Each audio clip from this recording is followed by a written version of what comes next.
Aussi des gens qui sont farouchement opposés à la vaccination. Qui sont extrémistes. Qui croient pas dans la science, qui sont souvent misogynes, souvent racistes aussi. C'est un... If you can be vaccinated and you refuse to, that's a selfish act. You're putting other people's lives and health at risk. Because there's all these anti-vaxers now, isn't it? Well, Marina can tell you a little bit about how we've achieved that. Marina, what do you think of anti-vaxers? Well, yes.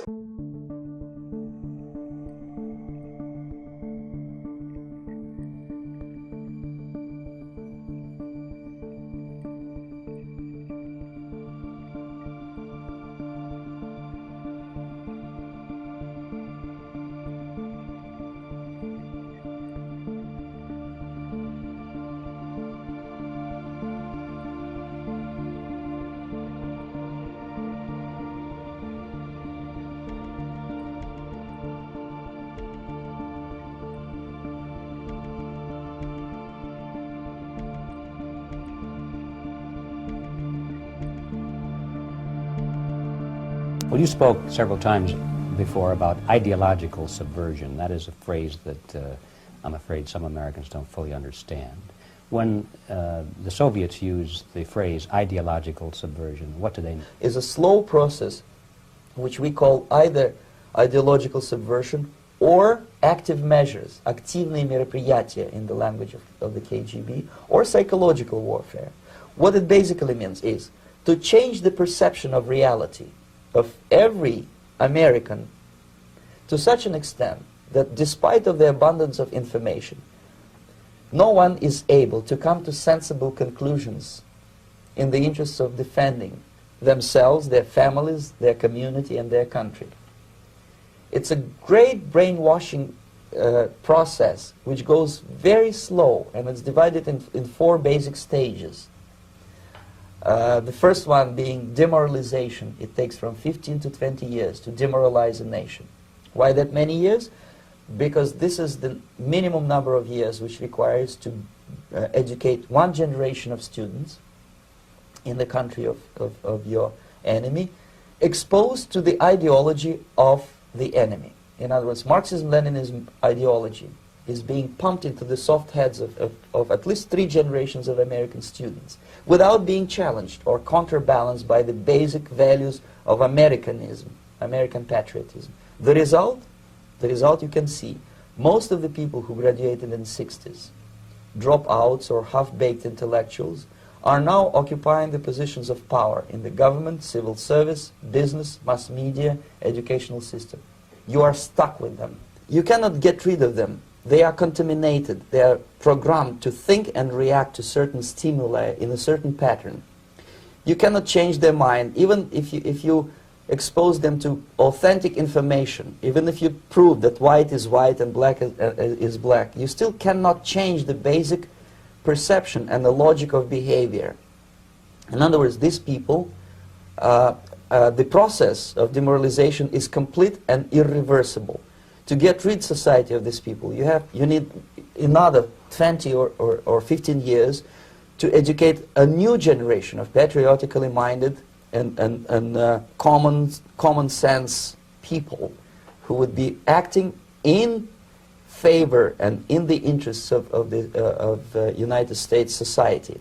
And yet these people who've been programmed and, as you say, in place, and Yes. who are favorable to an opening with the Soviet concept, these are the very people who would be marked for extermination in this country? Most of them, yes. Simply because the psychological shock when they will see in future what the beautiful society of equality and social justice means in practice, obviously they will revolt. They will be very unhappy, frustrated people. And the Marxist-Leninist regime does not tolerate these people. Obviously they will join the links of dissenters, dissidents. Yes.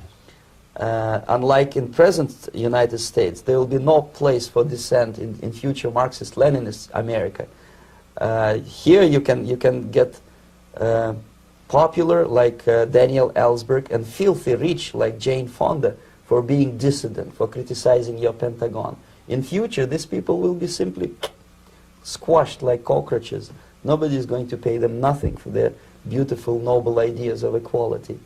This they don't understand, and it will be greatest shock for them, of course. The demoralization process in the United States is basically completed already. For the last 25 years. Actually, it's overfulfilled, because demoralization now reaches such areas where previously not even Comrade Andropov and all his experts would even dream of such a tremendous success. Most of it is done by Americans to Americans, thanks to lack of moral standards. As I mentioned before, exposure to true information does not matter anymore. A person who was demoralized is unable to assess true information. The facts tell nothing to him. Even if I shower him with information, with authentic proof, with documents, with pictures, even if I take him by force to the Soviet Union and show him concentration camp, he will refuse to believe it until he is going to receive a kick in his fat bottom. When a military boot crashes his, then he will understand, but not before that. That's the tragic of the situation of demoralization. So basically America is stuck with demoralization, and unless, even if you start right now, here, this minute, you start educating new generation of Americans, it will still take you 15 to 20 years to turn the tide of ideological perception of reality back to normalcy and patriotism. The next stage is destabilization. This time, subverter does not care about your ideas and the patterns of your consumption. Whether you eat junk food and get fat and flabby, it doesn't matter anymore. This time, and it takes only from 2 to 5 years to destabilize a nation, what matters is essentials: economy, foreign relations, defense systems. And you can see it quite clearly that in some areas, in such sensitive areas as defense and economy, the influence of Marxist-Leninist ideas in the United States is absolutely fantastic. I could never believe it 14 years ago when I landed in this part of the world that the process will go that fast. The next stage, of course, is crisis. It may take only up to 6 weeks to bring a country to the verge of crisis. You can see it in Central America now. And after crisis, with a violent change of power, structure, and economy, you have so-called the period of normalization. It may last indefinitely. Normalization is a cynical expression borrowed from Soviet propaganda. When the Soviet tanks moved into Czechoslovakia in '68, Comrade Brezhnev said, "Now the situation in brotherly Czechoslovakia is normalized." This is what will happen in the United States if you allow all these schmucks to bring the country to crisis, to promise people all kind of goodies and the paradise on earth, to destabilize your economy, to eliminate the principle of free market competition, and to put a big brother government in Washington, D.C., with benevolent dictators like Walter Mondale, who will promise lots of things, never mind whether the promises are fulfillable or not. He will go to Moscow to kiss the bottoms of new generation of Soviet assassins.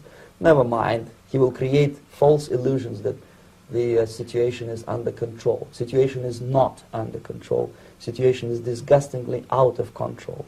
Most of the American politicians, media, and educational system trains another generation of people who think they are living at a peacetime. False. The United States is in the state of war, undeclared total war against the basic principles and the foundations of this system. And the initiator of this war is not Comrade Andropov, of course. It's the system. However ridiculous it may sound, the world communist system or the world communist conspiracy, whether I scare some people or not, I don't give a hoot. If you are not scared by now, nothing can scare you. But you don't have to be paranoid about it. What actually happens now, that unlike myself, you have literally several years to live on unless the United States wake up. The time bomb is ticking. With every second, the disaster is coming closer and closer. Unlike myself, you will have nowhere to defect to. Unless you want to live in Antarctica with penguins This is it. This is the last country of freedom and possibility. Okay, so what do we do? What is your recommendation to the American people?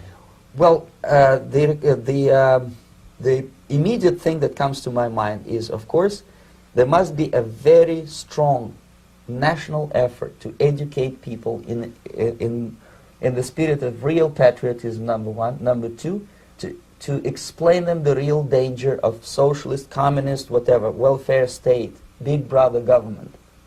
If people will fail to grasp the impending danger of that development, nothing ever can help United States. You may kiss goodbye to your freedom, including freedoms to homosexuals, to prison inmate. All this freedom will vanish, evaporate in 5 seconds, including your precious lives.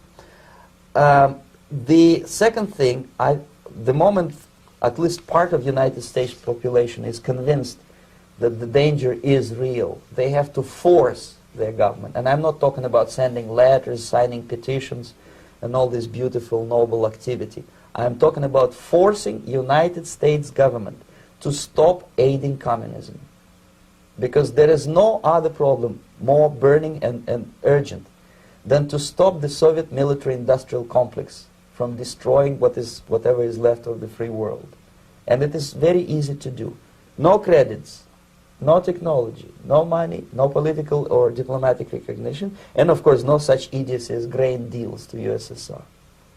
The Soviet people, 270 millions of Soviets, will be eternally thankful to you if you stop aiding a bunch of murderers who sit now in Kremlin and whom President Reagan respectfully calls government. They do not govern anything, least of all such complexity as the Soviet economy.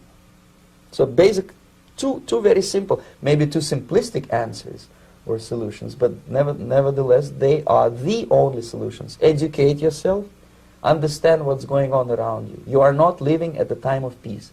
You are in a state of war, and you have precious little time to save yourself. You don't have much time, especially if you are talking about young generation. There's not much time left for convulsions to the beautiful disco music. Very soon it will go, just overnight. If we are talking about capitalists or wealthy businessmen, I think they are selling the rope on which they will hang very soon. If they don't stop, if they cannot curb their unsettled desire for profit, and if they keep on trading with the monster of the Soviet communism, they are going to hang very soon. And they will pray to be killed, but unfortunately they will be sent to Alaska probably to manage industry of slaves. It's simplistic. I know it sounds unpleasant. I know Americans don't like to listen to things which are unpleasant. But I have defected not to tell you the stories about such idiocy as microfilm, James Bond type espionage. This is garbage. You don't need any espionage anymore. I have come to talk about survival. It's a question of survival of this system.